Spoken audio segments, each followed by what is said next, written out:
Banjirop memakan korban jiwa di Pontianak, seorang bocah 10 tahun tenggelam. Majelis Sholawat bersama pelaku usaha turut galang donasi bagi korban bencana di Aceh dan Sumatera.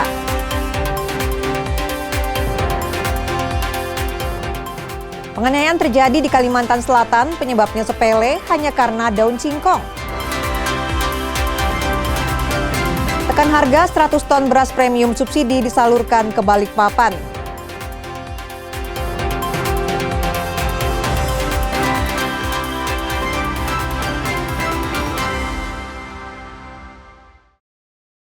Selamat pagi saudara, kita berjumpa di Kompas Pagi edisi hari ini 11 Desember 2025.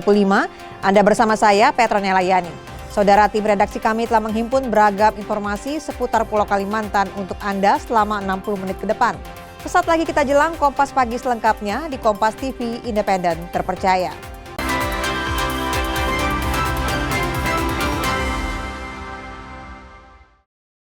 Kita menuju informasi pertama saudara. Banjirop memakan korban jiwa di Pontianak, Kalimantan Barat. Sempat dilaporkan hilang saat bermain di lokasi banjir, seorang anak ditemukan meninggal karena tenggelam. Jenazah BPR 10 tahun warga Jalan Tanjung Pura, Kecamatan Pontianak Selatan, ditemukan pada Selasa pagi sejauh 21 meter dari titik diduga tenggelam.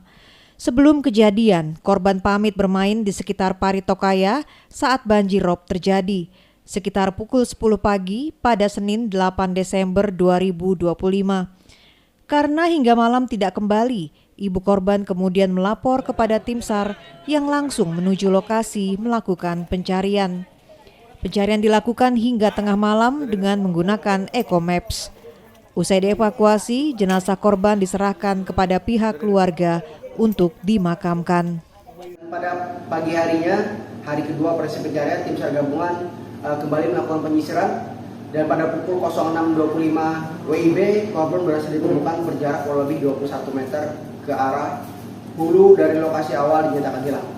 Dan korban ditemukan dalam keadaan meninggal dunia, kemudian dievakuasi dan diserahkan kepada pihak keluarga. Sementara itu, Wali Kota Pontianak sampaikan duka cita mendalam atas meninggalnya seorang bocah berusia 10 tahun yang tenggelam saat banjirop.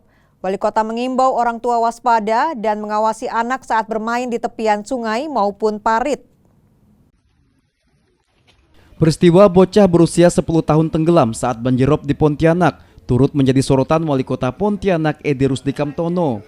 Tidak hanya menyampaikan duka mendalam kepada keluarga korban tenggelam saat banjirop, Wali Kota juga menyempatkan diri bertakziah ke rumah almarhum di Gang Pagar Alam, Jalan Tanjung Pura. Wali Kota mengimbau para orang tua mewaspadai banjirop yang sedang terjadi. Mereka diminta terus mengawasi anak-anak, terlebih ketika bermain di permukaan jalan yang tergenang, tepian sungai maupun parit. Kita berharap orang tua tetap waspada dan melihat, menjaga, mengawasi anaknya. Yang anak-anak kecil, karena ada pasang tinggi ini. Kadang-kadang jalan sama parit udah tidak kelihatan. Nah itu harus hati-hati. Sementara warga yang masih bertahan di tengah banjir menyebut hanya menyelamatkan barang tertentu saja, termasuk membantu kerabat yang memiliki anak kecil. Tinggi lah Bu ya? Tinggi.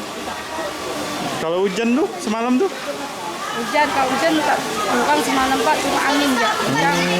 Kalau gelombang makin besar lah Bu ya? Gelombang ya kami sendiri takut. Kalau air banjir ini kan udah biasa dah, karena bulan-bulan gini nih kan memang musim banjir. Cuma kita takut tuh angin, gelombang naik. Barang-barang cuman yang tuh Bu? Nah, itu sudah kami yang bisa kami selamatkan, Yang tidak bisa tuh, yang berat tuh kami biar pemerintah.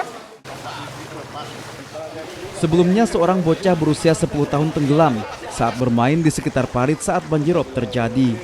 Korban ditemukan oleh tim SAR sehari setelahnya dalam kondisi meninggal di kawasan Paritokaya. Dion Setiawan, Kompas TV, Pontianak, Kalimantan Barat. Masih soal banjir. Saudara, banjirop setinggi 20 cm merendam ruang kelas Sekolah Dasar Negeri 9 Teluk Pakedai, Kabupaten Kuburaya, Kalimantan Barat. Hal ini membuat kegiatan belajar siswa dialihkan ke rumah. Sekolah Dasar Negeri 9 Teluk Pakedai, Kecamatan Teluk Pakedai, Kabupaten Kuburaya juga terdampak banjirop. Tak hanya halaman sekolah, banjir juga merendam ruang kelas sehingga membuat kegiatan belajar mengajar siswa dialihkan dari rumah. Hal ini juga karena kegiatan asesmen semester telah selesai dilaksanakan. Dan ketinggiannya kalau kita lihat secara keseluruhan sudah mencapai 20 cm yang menggenangi yang tertinggi nih, 20 cm lebih malahan. Antisipasinya sendiri bagaimana Pak untuk kegiatan belajar mengajar di sekolah Pak?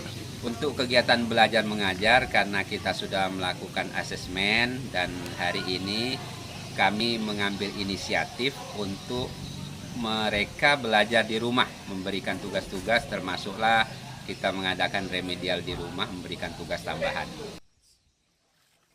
Pengawas Sekolah Dasar Dinas Pendidikan dan Kebudayaan Kuburaya mengimbau kepada sekolah terdampak banjirop untuk mengambil kebijakan masing-masing demi keselamatan peserta didik. Himbauan untuk sekolah yang terdampak banjir rob mulai bulan Desember ini, silakan mengambil kebijakan masing-masing mengingat demi keselamatan peserta didik itu yang lebih utama, sehingga silahkan untuk mengambil kebijakan untuk anak belajar di rumah masing-masing dan diberi tugas. Tak hanya banjirop, hujan dan angin kencang juga kerap terjadi di Kecamatan Teluk Pakedai. Tim Liputan Kompas TV, Kuburaya, Kalimantan Barat. Informasi selanjutnya, Jemaah Majelis Sholawat di Pontianak, Kalimantan Barat galang donasi untuk korban banjir dan tanah longsor di Aceh dan Sumatera. Galang donasi tersebut berupa sumbangan sukarela hingga penjualan buah dan parfum. Aksi galang donasi terus dilakukan berbagai elemen untuk membantu korban bencana banjir dan tanah longsor di Aceh dan Sumatera. Salah satu jemaah Majelis Sholawat di Pontianak bekerja sama dengan pelaku usaha membuka posko donasi baik berupa uang maupun makanan. Donasi dikumpulkan lewat penjualan buah dan parfum. Hasil penjualan sebagian didonasikan untuk korban bencana. Pada hari ini kita adakan kegiatan open donasi, yaitu untuk bantuan kepada saudara-saudara kita yang ada di Pulau Sumatera. Yang kita dari Majelis Al-Batul Betua ini mengadakan open donasi bersamaan dengan Ami Buah dan Ali Parfum, yang insya Allah bantuan tersebut akan kita serahkan kepada saudara kita yang ada di Pulau Sumatera. Salah satu warga mengaku sengaja berdonasi karena untuk turun langsung ke lokasi bencana tidak memiliki kemampuan. Karena itu lewat pemberian bantuan diharapkan dapat meringankan beban warga terdampak. Saya akan melihat di media sosial itu betapa parahnya terjadinya di Sumatera ini bencana. Jadi hati ini ingin menyumbang tapi bingung mau disalurkan kemana. Sehingga alhamdulillah ada posko ini. Apa yang niat saya membantu daripada warga saudara kita yang ada di Sumatera, semoga ini dapat membantu walaupun tak seberapa. Galang donasi dibuka hingga sepekan ke depan. Berapapun yang didapat akan disalurkan kepada korban bencana. Samsul Hardi, Kompas TV, Pontianak, Kalimantan Barat. Dari Kalimantan Selatan, pemerintah Kota Banjarmasin salurkan bantuan tanggap darurat untuk korban kebakaran di Kelurahan Kelayan Dalam. Bantuan berupa beras hingga makanan tambahan untuk anak-anak dan remaja. Bantuan tanggap darurat untuk korban bencana kebakaran di kawasan Gang Setuju, Kelurahan Kelayan Dalam, didistribusikan oleh Dinas Sosial Kota Banjarmasin pada Selasa sore. Bantuan langsung diserahkan di sekitar lokasi kebakaran kepada perwakilan keluarga korban. Korban merasa bersyukur dan berterima kasih. Ya, alhamdulillah. Ya, bantuan dari Bapak Wali Kota.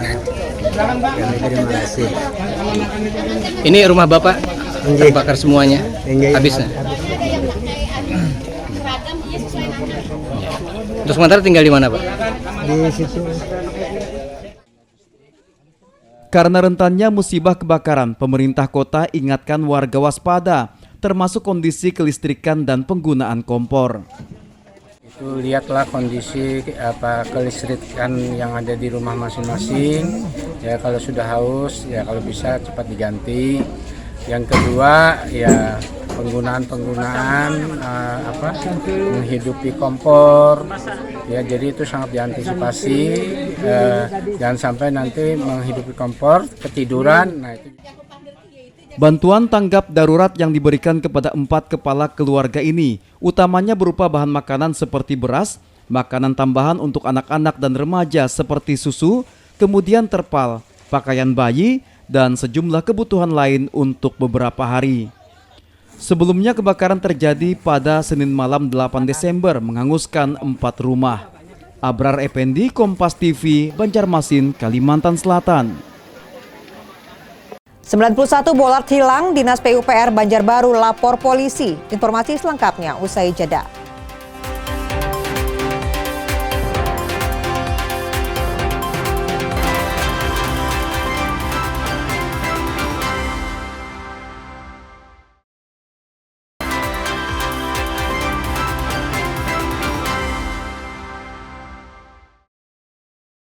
Saudara, Anda kembali bersama kami di Kompas Pagi. Seorang petani singkong berusia 60 tahun di Banjarbaru, Kalimantan Selatan ditangkap polisi. Penangkapan terkait aksi penganiayaan dengan senjata tajam hanya karena cekcok masalah daun singkong. Tersangka berinisial A ditangkap pada Kamis 4 Desember 2025 usai dilaporkan menganiaya korban pada 29 November lalu di kebun Jalan Caraka Jaya, Landasan Ulin Utara. Pelaku mengaku menyabetkan celurit 2 kali ke arah korban. Peristiwa terjadi saat korban meminta daun singkong kepada mantan istri tersangka. Saat korban memetik, tersangka menuduhnya maling dan terjadi cekcok. Pelaku lalu mengambil celurit dan menyabetkan ke arah korban hingga korban terluka di jari telunjuk kanan. Korban kemudian melapor ke Polsek Liang Anggang.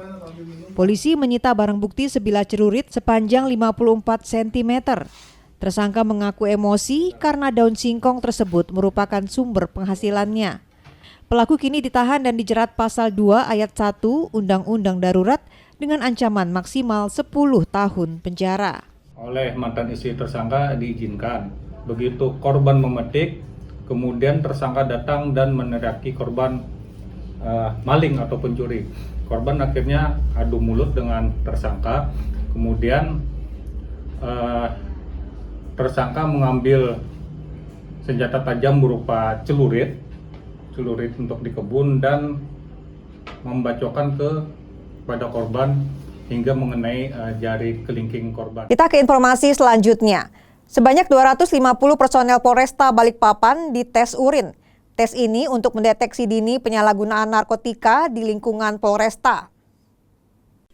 Para personel yang mengikuti tes urin berasal dari Satuan Reserse Kriminal, Reserse Narkoba, dan Intel. Sejauh ini tidak ada personel yang dinyatakan positif.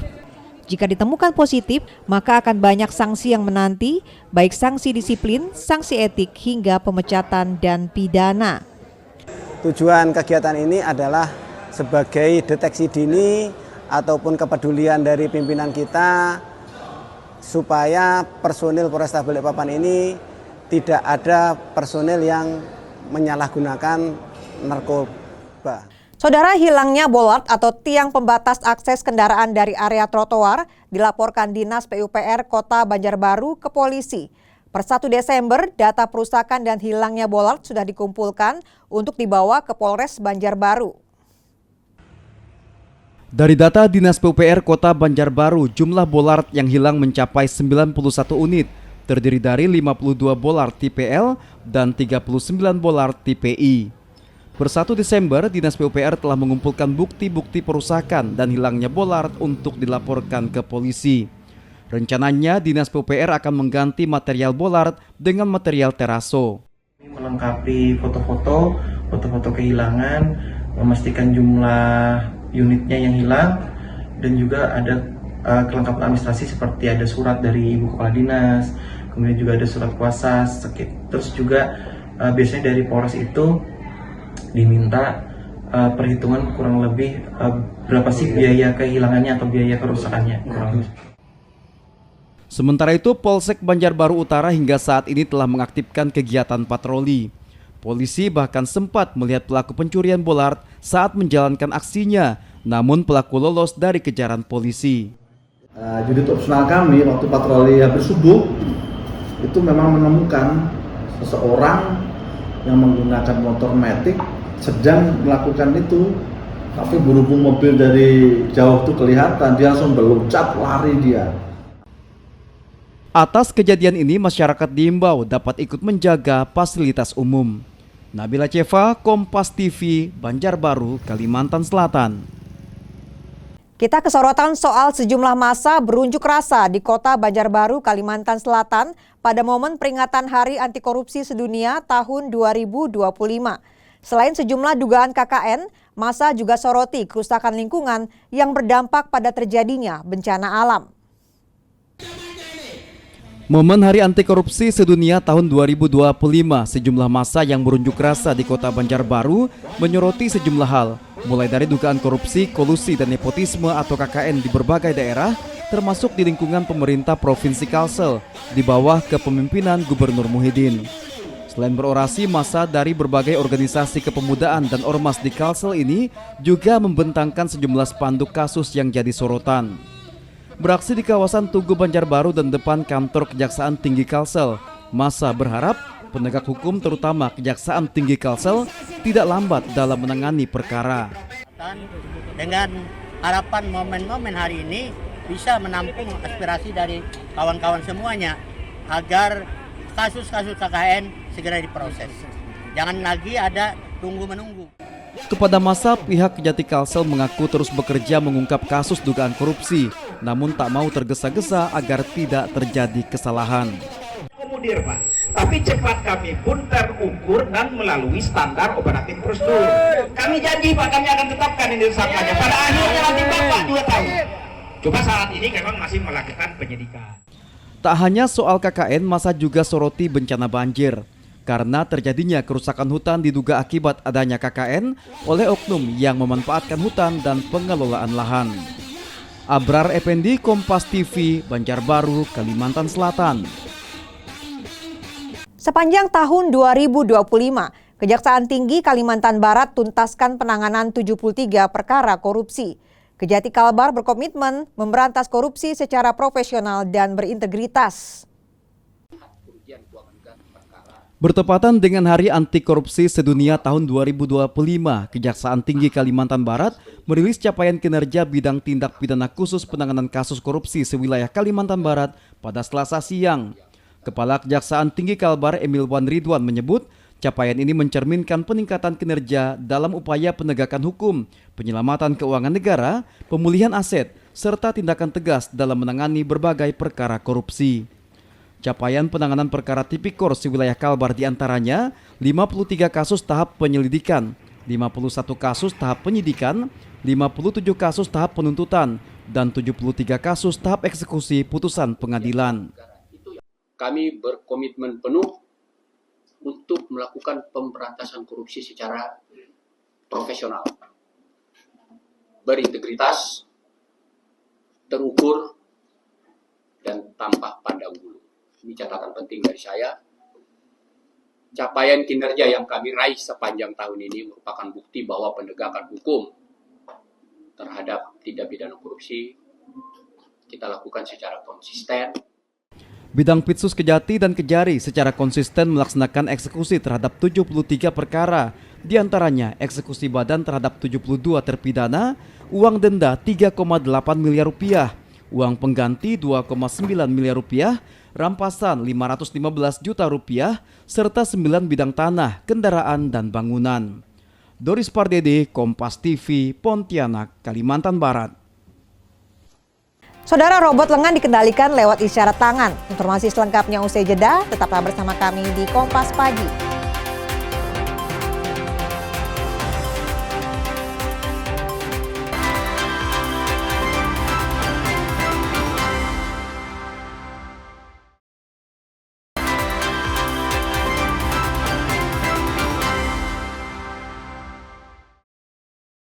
Saudara, Anda masih bersama kami di Kompas Pagi.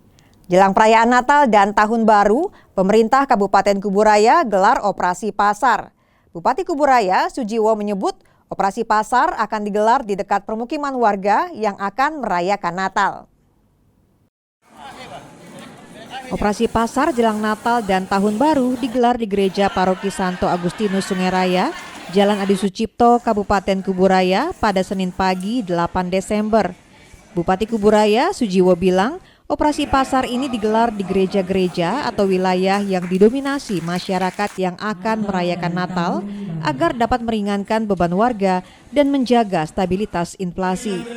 Operasi pasar langsung ke tempat ibadah juga ingin memberikan pesan bahwa negara hadir kepada semua masyarakat yang akan merayakan Hari Raya Keagamaan tanpa terkecuali. Saya pilih tempat di gereja-gereja. Ada pesan moralnya di mana pemerintah negara itu hadir di semua umat ya, semua masyarakat yang akan merayakan hari raya keagamaannya itu kita harus hadir. Apakah Nasrani, apakah Muslim, apakah Hindu, apakah Buddha, apakah Konghucu, kita harus hadir.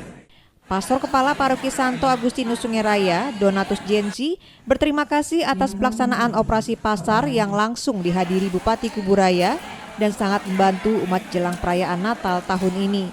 Paroki Santo Agustinus Sungai Raya mengucapkan banyak terima kasih kepada Pak Jiwo. Saya senang, umat paroki pun senang karena kami mendapat pertama kunjungan dari Pak Bupati selain mengadakan pasar murah yang membantu umat di sini dalam pengeluaran belanja menjelang Hari Raya Natal. Tapi di sisi lain juga kami bersyukur karena Pak Bupati bisa mengunjungi kami umat di sini. Dalam operasi pasar ini, warga bisa membeli barang-barang kebutuhan pokok seperti beras, minyak goreng, dan kebutuhan lainnya. Doris Pardede, Kompas TV, Kuburaya, Kalimantan Barat. Sementara itu di Kalimantan Timur, Badan Pangan Nasional atau Bapanas salurkan 100 ton beras premium kepada distributor beras di Kota Balikpapan. Hal ini sebagai upaya menekan harga eceran tertinggi dan memastikan ketersediaan pasokan hingga akhir tahun. Badan Pangan Nasional Bapanas salurkan beras premium sebanyak 100 ton ke 2 distributor di Kota Balikpapan. Hal ini merupakan upaya menekan beras sesuai dengan head atau harga eceran tertinggi menjelang Natal Tahun Baru. Penyaluran beras premium dari Surabaya ini sebagai tindak lanjut kunjungan Bapanas pada November lalu terkait pelanggaran head di Kota Balikpapan. Bapanas menunjuk 2 distributor di Balikpapan menerima masing-masing 50 ton beras premium yang dikirim dalam 2 termin dengan total subsidi sebesar Rp31 juta. Nantinya harga jual kepada pengecer sesuai head sebesar Rp15.400 per kilogramnya. Headnya berapa sih Pak? Ya, jadi sesuai dengan aturan dari Bapanas, head untuk premium itu 15.400. Dan yang seperti yang saya katakan tadi bahwa ini adalah fasilitasi yang disediakan oleh Badan Pangan Nasional dan berlaku untuk seluruh Indonesia. Kota Balikpapan mendapatkan 2, tadi ada 2 distributor, UD Miami dan Pangan Lestari. Berarti kan satu ini 50 ton ya Pak ya? Berarti 2 distributor 100 ton totalnya ya Pak? Ya. Salah satu penerima beras premium subsidi dari Bapanas pastikan akan memberikan fakta integritas ke pengecer agar menjual beras tidak melebihi head. Subsidi ini bisa menjaga stabilitas harga. Jadi di sini kita ada fakta integritas. Di sini untuk setiap toko pengecer saya akan berikan ke fakta integritas ini. Jadi supaya mereka menjualnya tidak di atas HET. Karena dari kita 15.000, sedangkan HET kita kan 15.4. Syukur-syukur mereka mau jual 15.2, 15.3 demi Balikpapan ini. Gitu. Tapi dengan ada ini supaya tidak terjadi pelanggaran lagi. Untuk memastikan kepatuhan, pengawasan head di tingkat pengecer akan dilakukan secara ketat oleh pihak kepolisian melalui data fakta integritas yang dimiliki oleh distributor. Iskandar Amir Dahlan, Kompas TV, Balikpapan, Kalimantan Timur. Kita ke sorotan selanjutnya.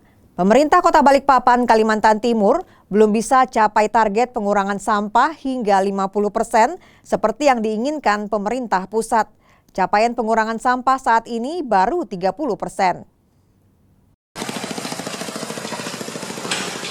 Adanya target pemerintah pusat terkait pengurangan sampah hingga 50% belum bisa dipenuhi pemerintah Kota Balikpapan. Capaian yang terpenuhi saat ini baru mencapai 30%. Pengurangan sampah tak hanya bisa dilakukan Dinas Lingkungan Hidup, namun perlu keterlibatan warga, termasuk upaya pemilahan sampah organik dan non-organik yang bisa membantu pengurangan sampah hingga 50%.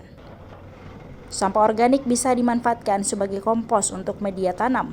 Sampah non-organik seperti sampah kertas dan plastik memiliki nilai ekonomis.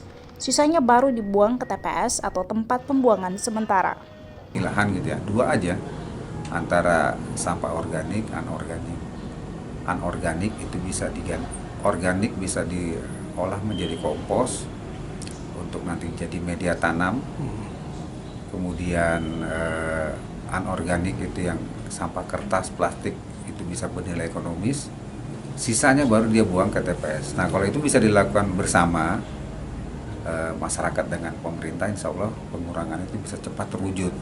Nah tetapi karena memang hari ini belum semua kita terlibat, terutama di sumber di rumah tangga tadi, sehingga kita baru bisa mencapai 30%. Jadi Dinas Lingkungan Hidup Kota Balikpapan mencatat dalam satu hari volume sampah mencapai sekitar 650 ton.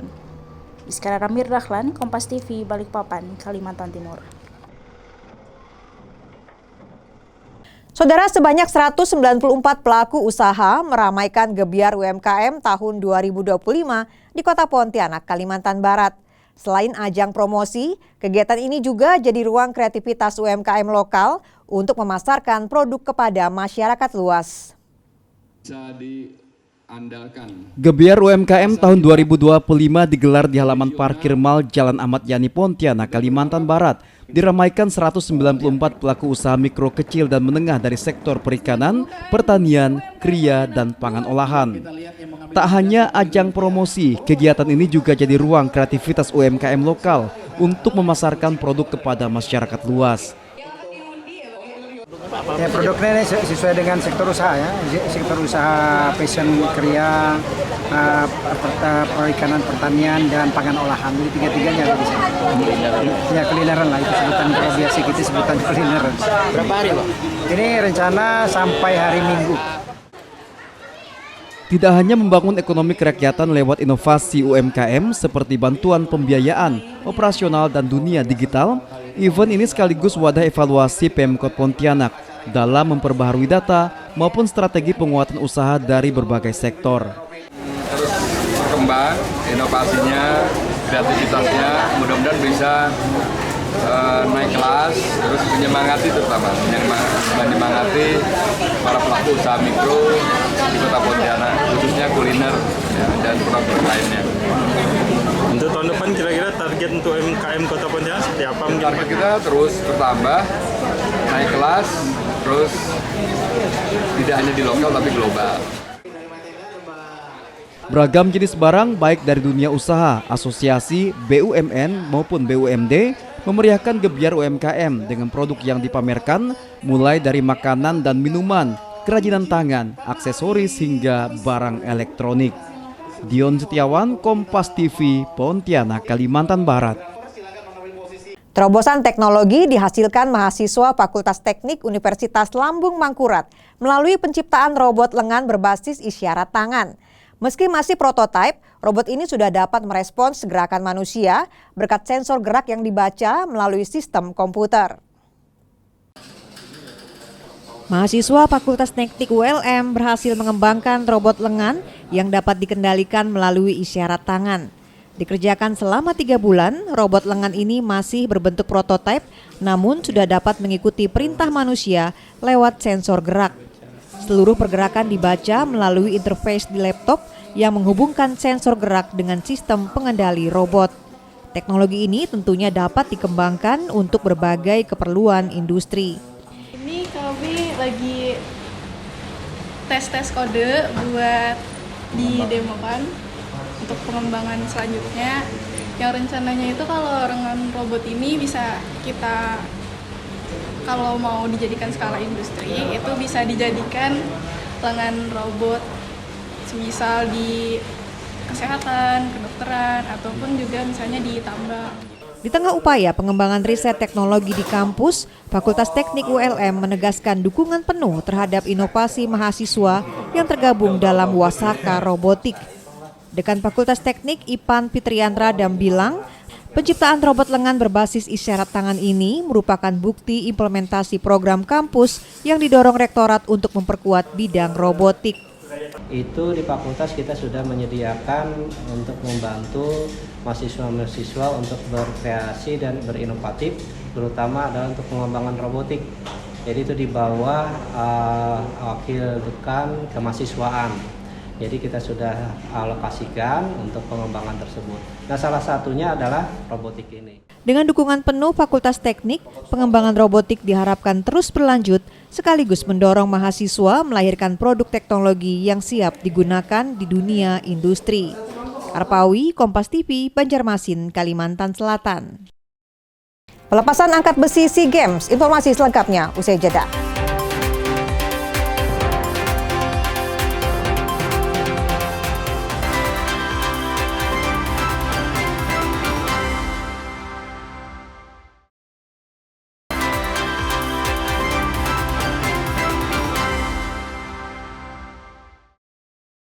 Saudara, Anda kembali bersama saya, Petronella Yani di Kompas Pagi.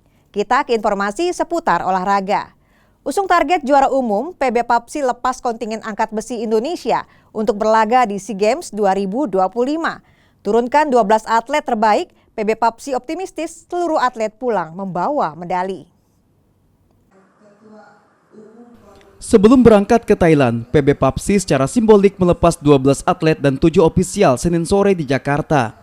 Atlet yang turun di SEA Games 2025 merupakan kombinasi senior dan junior. Eko Yuli Irawan, Rahmat Erwin Abdullah, dan Rizky Juniansyah jadi tumpuan mendulang medali emas. Kesempatan juga diberikan kepada lifter muda, diantaranya Alia Maulida serta Lulu Diana. Juara umum menjadi target utama, di samping pecahkan rekor SEA Games dan individu. Pertandingan angkat besi akan berlangsung di kota Chonburi. Lifter nasional akan mulai bertanding pada 13 hingga 19 Desember. Kalau juara umum aja saya kira masih sangat mungkin, ya. Hanya tinggal 12 ini bisa merebut medali semua apa tidak. Alhamdulillah untuk saat ini saya persiapan sudah mencukupi ya untuk nanti di pertandingan, dan alhamdulillah juga saya sudah insya Allah siap untuk melaksanakan SEA Games ke-33 di Thailand, dan saya berharap saya bisa memberikan yang terbaik untuk negara Indonesia. Dengan latihan saya yang begitu maksimal di latihan, saya harap bisa memecahkan rekor pribadi ataupun rekor SEA Games nanti. Sementara itu, dipersiapkan intensif selama 7 bulan, Timnas eSport Indonesia dilepas PBSI untuk bertanding di SEA Games 2025. 24 atlet plus 5 pelatih tim eSports Indonesia akan mengikuti 4 dari 6 nomor yang dipertandingkan, yakni Mobile Legends Beng Beng Putra dan Putri, Free Fire, dan FC Online. Seremoni penciuman bendera dan penyerahan pataka menjadi simbol permintaan doa restu dan dukungan Patriot Merah Putih berjuang di Thailand. 2 emas dibidik skuad Merah Putih diharapkan dari skuad MLBB Putri yang baru saja menjadi juara dunia serta tim Free Fire. Jika terwujud, PBSI siap mengucurkan bonus di luar anggaran pemerintah. Kontingen eSports secara bertahap berangkat ke Thailand dari 10 Desember. Adapun pertandingan akan dilaksanakan mulai 13 Desember. Yang pasti dasarnya tim kita itu tim yang nggak mau kalah, jadi kita pasti akan selalu memberikan terbaik semua turnamen yang kita akan jalanin. Sesuai dengan analisa kita bahwa kita dari 4 nomor ini kita bisa memperoleh, kita harapkan ada 2 medali emas, 2 perak dan 1 perunggu. Kita harapkan demikian. Insya Allah kita dari Ketua Umum telah menyiapkan bonus secara khusus kepada tim yang memenangkan medali emas. Saudara, Persib Bandung akan menjalani duel hidup mati demi lolos ke babak 16 besar AFC Champions League 2 kontra Bangkok United. Ini akan menjadi misi sulit karena sang calon lawan juga mengincar kemenangan di Bandung. Mampu menaklukkan Borneo FC di kompetisi domestik menjadi modal berharga bagi Persib Bandung jelang bentrok kontra Bangkok United dalam duel penentuan lolos ke 16 besar AFC Champions League 2. Sang pelatih Boyan Hodak bilang duel ini tak akan mudah. Namun, dukungan bobotoh yang terkenal Spartan tentu akan menaikkan mental bertanding serdadu Maung Bandung. It will be a tough match because it is 2 best teams in this group so far. First match also will start in Thailand, so we play in front of our full crowd and we hope that we will get positive results. Di sisi sang calon lawan, Bangkok United tak akan diperkuat Pratama Arhan yang masih berduka karena meninggalnya sang ayahanda. Bangkok United sudah dipastikan lolos ke 16 besar meski berada di posisi 2 klasemen grup G berkat keunggulan head-to-head. Meski demikian, armada Totcawan Sripan terbang ke Bandung bertekad untuk mencuri 3 poin sempurna. โอเคก็เกมนี้เป็นเกมสุดท้ายในรอบแต่กลุ่มนะครับเราของเอเชียก็ถึงแม้ว่าจะเป็นเกมที่เราเข้ารอบไปแล้วนะแต่ว่าการมาเยือนครั้งนี้มันก็เป็นเกมแห่งศักดิ์ศรีเหมือนกันเพราะฉะนั้นเราก็มาด้วยความมุ่งมั่นมาด้วยความตั้งใจที่จะเอาชนะให้ได้แล้วก็ทำผลงานให้ดีที่สุด Membuka, Persib Bandung merebut tiket lolos ke babak 16 besar. Kita nantikan saja. Ahmad Fadilah, Kompas TV, Bandung, Jawa Barat. Saudara, usai jeda kami masih akan hadir untuk Anda di Kompas Pagi. Tetaplah bersama kami.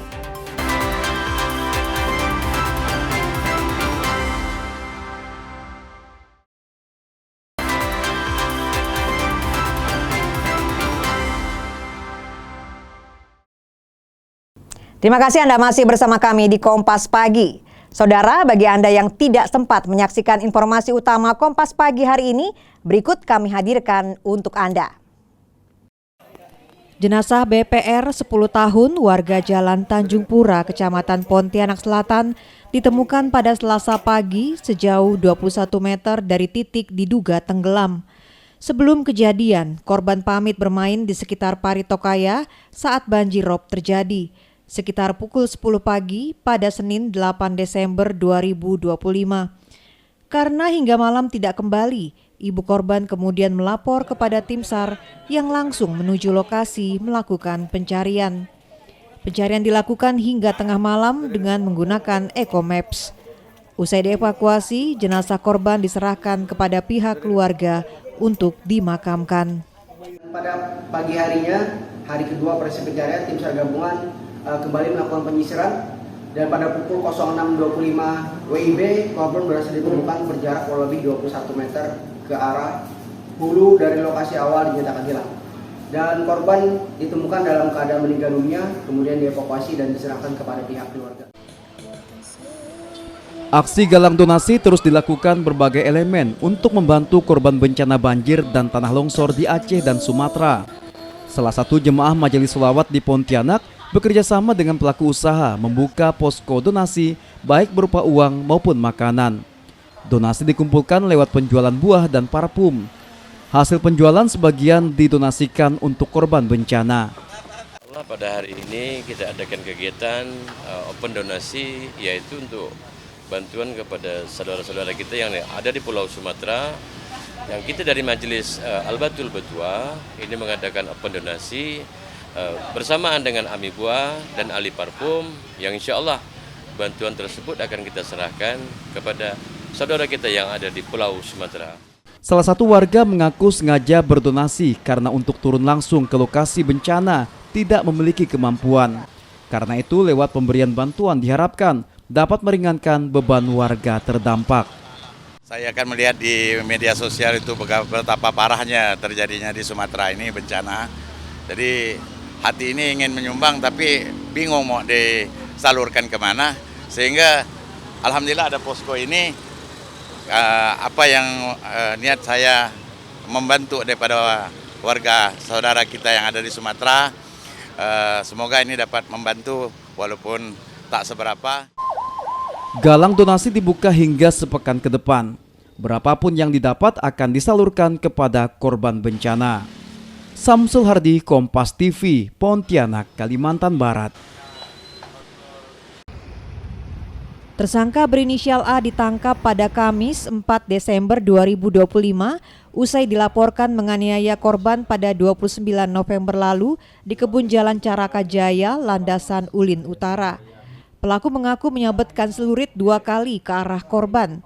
Peristiwa terjadi saat korban meminta daun singkong kepada mantan istri tersangka. Saat korban memetik, tersangka menuduhnya maling dan terjadi cekcok. Pelaku lalu mengambil celurit dan menyabetkan ke arah korban hingga korban terluka di jari telunjuk kanan. Korban kemudian melapor ke Polsek Liang Anggang. Polisi menyita barang bukti sebilah celurit sepanjang 54 cm. Tersangka mengaku emosi karena daun singkong tersebut merupakan sumber penghasilannya. Pelaku kini ditahan dan dijerat pasal 2 ayat 1 Undang-Undang Darurat dengan ancaman maksimal 10 tahun penjara. Oleh mantan istri tersangka diizinkan. Begitu korban memetik, kemudian tersangka datang dan meneriaki korban maling atau pencuri. Korban akhirnya adu mulut dengan tersangka, kemudian tersangka mengambil senjata tajam berupa celurit untuk di kebun dan membacokkan kepada korban hingga mengenai jari kelingking korban. Badan Pangan Nasional Bappenas salurkan beras premium sebanyak 100 ton ke 2 distributor di Kota Balikpapan.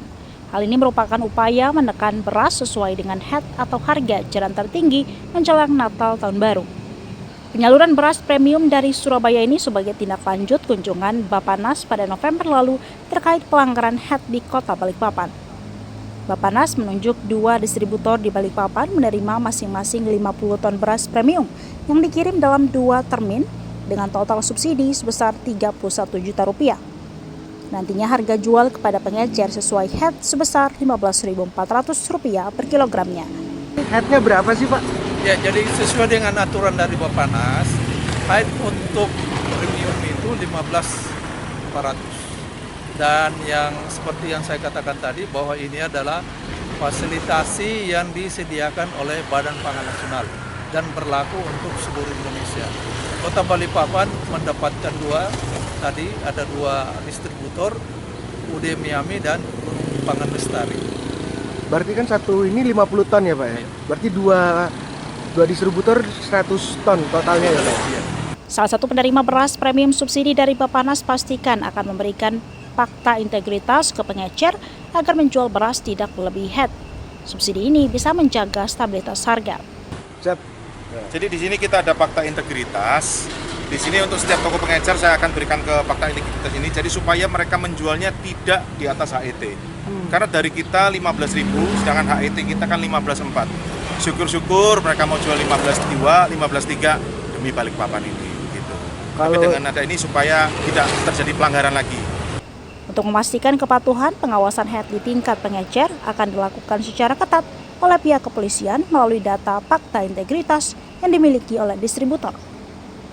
Iskandar Amir Dahlan, Kompas TV, Balikpapan, Kalimantan Timur. Saudara, informasi tadi mengakhiri Kompas Pagi edisi hari ini.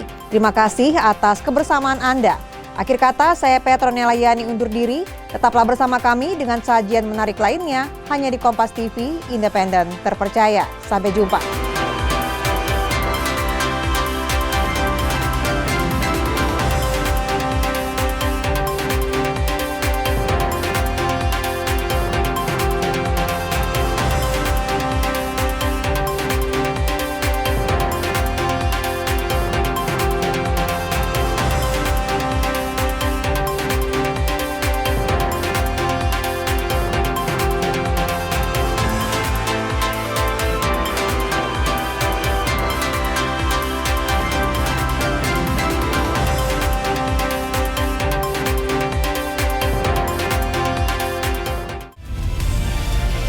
Kompas TV, independen, terpercaya.